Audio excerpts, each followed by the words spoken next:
Friends, welcome to secret of Samayal. இன்னைக்கு நம்ம பார்க்க போறது ஒரு ஈஸியான ஒரு பொடி மாஸ் ரெசிபி. இது வந்துட்டு மீல் மேக்கரும் முட்டையும் போட்டு நம்ம செய்ய போறோம். செம்ம டேஸ்டியா இருக்கும். கிட்டத்தட்ட ஒரு நான் வெஜிடேரியன் சாப்பிட்ற மாதிரி ஒரு ஃபீல் கொடுக்கும் இந்த மீல் மேக்கர். மீல் மேக்கர் பிடிக்காதவங்களுக்கு கூட இந்த மாதிரி பொரியல் செஞ்சு கொடுங்க, கண்டிப்பா பிடிக்கும். ஏன்னா இதுல கொஞ்சம் கூட அதோட ஸ்மெல்லே தெரியாது. சரி வாங்க, டிலே பண்ணாம இந்த சூப்பரான மீல் மேக்கர் எக் பொடி மாஸ் எப்படி செய்யலாம்னு பார்க்கலாம். ஒரு பாத்திரத்துல கொஞ்சமா தண்ணி சுட வச்சிருக்கேன். இதுல ஒரு 1/2 டீஸ்பூன் உப்பு சேர்த்திக்கலாம். இப்போ இதுல 1 கப் அளவுக்கு மீல் மேக்கர் நம்ம வந்துட்டு வேக வச்சுக்கலாம். ஒரு 5 நிமிஷம் வேக வச்சுக்கோங்க. பாருங்க, நல்லா வெந்துச்சு. ஒரு 5 நிமிஷத்துல இந்த மாதிரி நல்லா வெந்துடும். இப்போ இந்த தண்ணியை வடிகட்டிட்டு நம்ம நல்லா ஃப்ளோயிங் வாட்டர்ல விட்டு நல்லா அலசி புளிஞ்சு எடுத்துக்க போறோம், தண்ணி இல்லாம.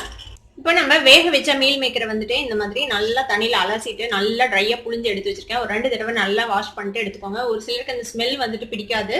அந்த மாதிரி இருக்கிறவங்க நல்லா ஒரு 2-3 வாட்டி வாஷ் பண்ணிட்டு நல்லா புளிஞ்சிடுங்க. இப்போ இதை வந்துட்டு நம்ம கொத்துக்கறி மாதிரி பண்ண போறோம். மிக்சி ஜார்ல போட்டாச்சு. இதை பல்ஸ்ல சும்மா லைட்டா ஒரே ஒரு சுத்து மட்டும் விட்டு எடுத்துக்கலாம். இந்த அளவுக்கு மின்ஸ் பண்ணா போதும், ரொம்ப கசகசன்னு பண்ண வேணாம். இந்த மாதிரி தூள் தூளா பண்ணி வச்சுக்கோங்க.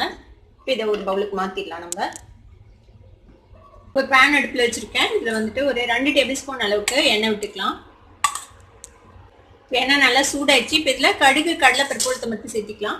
உங்களுக்கு இந்த கிரன்ச் பிடிக்கும் அப்படின்னா கொஞ்சம் நிறையவே சேர்த்திக்கலாம் கடலைப்பருப்பு, உளுத்தம்பருப்பு. இல்லை அது வாய்க்கு வந்தால் பிடிக்காது அப்படின்னா நீங்கள் அதை அவாய்ட் பண்ணிக்கலாம். வெறும் கடுகு மட்டும் போட்டு தாளிச்சுக்கோங்க. கடுகு பொரியுது. இந்த ஸ்டேஜில் கொஞ்சமாக கருவேப்பிலை சேர்த்துக்கோங்க. ஒரு 2 பச்சை மிளகாய் இந்த மாதிரி பொடியாக நறுக்கி வச்சுருக்கிறேன், அதையும் சேர்த்திக்கலாம். கூடவே ஒரு வெங்காயத்தை இந்த மாதிரி ஸ்லைஸ் பண்ணி வச்சுருக்கேன், அதையும் சேர்த்துக்கோங்க. இந்த வெங்காயத்தை இதோட சேர்த்து வதக்கி வச்சுக்கலாம். வெங்காயம் லேசா வதங்கிச்சு. இப்போ இந்த சைட்ல ஒரு 1/2 டீஸ்பூன் அளவுக்கு இஞ்சி பூண்டு விழுது சேர்த்துக்கலாம். இஞ்சி பூண்டு பேஸ்டா சேர்க்கலாம், இல்லை நல்லா பொடியா நறுக்கியும் சேர்க்கலாம். இஞ்சி பூண்டு உங்களுக்கு எந்த மாதிரி பிடிக்குமோ அந்த மாதிரி சேர்த்துக்கோங்க. இதையும் நல்லா வதக்கிட்டுலாம் இந்த பச்சை வாசனை போகிற அளவுக்கு 2 நிமிஷம் இப்படியே வதக்கி விடுங்க.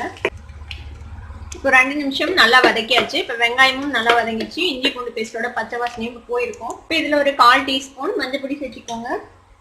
1/4 டீஸ்பூன் மிளகாத்தூள் சேர்த்துக்கலாம். ஒரு 1/4 டீஸ்பூன் சோம்பு தூள் சேர்த்துக்கோங்க. பெப்பர் பவுடர் ஒரு டீஸ்பூன் சேர்த்துக்கலாம். இது எல்லாத்தையும் சேர்த்து இந்த எண்ணெயில லேசா வதக்கி விட்டுருங்க. லேசா வதங்கினதும் நம்ம இந்த மாதிரி இது பண்ணி வச்சிருக்கோம்ல இந்த மீல் மேக்கரை இதுல சேர்த்திடலாம். இதையும் இதோட சேர்த்து நல்லா மிக்ஸ் பண்ணி விட்டுக்கலாம். இதுக்கு தேவையான அளவுக்கு உப்பு சேர்த்திக்கலாம். இப்போ 2 முட்டை சேர்த்த போறோம் இதுல, அதுக்கும் சேர்த்து உப்பு சேர்த்திக்கோங்க. நல்லா மிக்ஸ் பண்ணி விட்டுருங்க. இது இப்படியே மூடி வச்சு ஒரு 2 நிமிஷம் அப்படியே வேக விடலாம். ஒரு 2 நிமிஷம் ஆச்சு, ஓப்பன் பண்ணி பார்க்கலாம். இந்த மசாலாலாம் இந்த மீல் மேக்கர்ல நல்லா ஏறி இருக்கும். இதுல ஒரு 1/4 டீஸ்பூன் கரம் மசாலா பொடி சேர்த்துக்கோங்க. முட்டை சாப்பிட மாட்டீங்கன்னா இது இப்படியே ஒரு பொரியல் மாதிரி கூட நீங்க வந்துட்டு செஞ்சு சாப்பிடலாம். மீல் மேக்கர் ரொம்பவே ஹெல்தி கூடாது. இதையும் நல்லா மிக்ஸ் பண்ணி விட்டுடலாம். இப்போ நல்லா ஃப்ரை ஆயிடுச்சு. இப்போ வந்துட்டு நம்ம 2 முட்டையை இதுக்குள்ள உடச்சு ஊற்றிக்கலாம். முட்டை வந்து நீங்க எச்சா வேணும்னாலும் அதிகமா போட்டுக்கலாம். உங்களுக்கு எவ்வளவு வேணுமோ அந்த மாதிரி நீங்க முட்டை சேர்த்துக்கோங்க. எது அதிகமா வேணுமோ அந்த மாதிரி பார்த்து போட்டுக்கலாம். நான் இன்னைக்கு 2 முட்டை சேர்த்தேன். இதையும் நல்லா இதோட சேர்த்து நல்லா ஸ்கிராம்பிள் பண்ணி விட்டுருங்க. முட்டை இதோட சேர்ந்து நல்லா வேகணும், அது வரைக்கும் அதை நல்லா வதக்கி விட்டுக்கலாம். உப்பு செக் பண்ணிக்கோங்க, தேவைப்பட்டா போட்டுக்கலாம். காரம் வேணும்னாலும் நீங்க வந்து பெப்பர் பவுடர் சேர்த்திக்கலாம். இதுக்கு மேல கொஞ்சமா கொத்தமல்லி தழை போட்டுக்கலாம். நல்லா ஃப்ரை பண்ணி விட்டுருங்க. அவ்வளவுதான், முட்டையும் நல்லா வெந்துருச்சு. பாருங்க, மீல் மேக்கர்ல எல்லாத்தையும் சேர்ந்து நம்ம முட்டையும் நல்லா வெந்துருச்சு.